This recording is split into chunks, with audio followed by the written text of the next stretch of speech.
হ্যাঁ, বিগত 20-25 বছর আগে পুরো ফাঁকা এরকম মাঠ ছিল। আগে সার্কাস বসতো। হ্যাঁ, তো এখানে আমরা বাপ ঠাকুর দাদার কাছ থেকে শুনেছি কেন গাছের বন ছিল, এই জন্য এই জায়গাটার নাম রাখা হয়েছে কেন্দ্রাঙ্গা।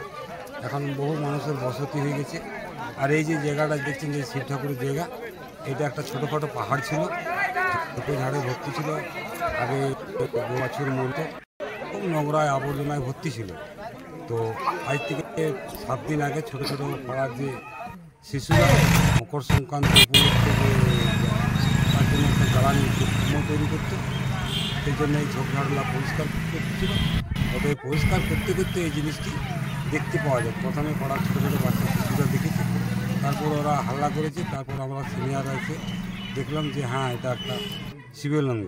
এটা আমরা দেখলাম যে পাথর কি না কুড়াকুড়ি করে দেখলাম। হ্যাঁ, তারপর দেখলাম যে না তার তৈরি গাদা পাথর ভর্তি হয়েছে। হ্যাঁ, কুড়তে কুড়তে একটি সাপ বেরোয়। সাপটি কিছুক্ষণ ছিল, সাপ তোমার আসছে, এই কারণে আমাদের আরও ভর্তি।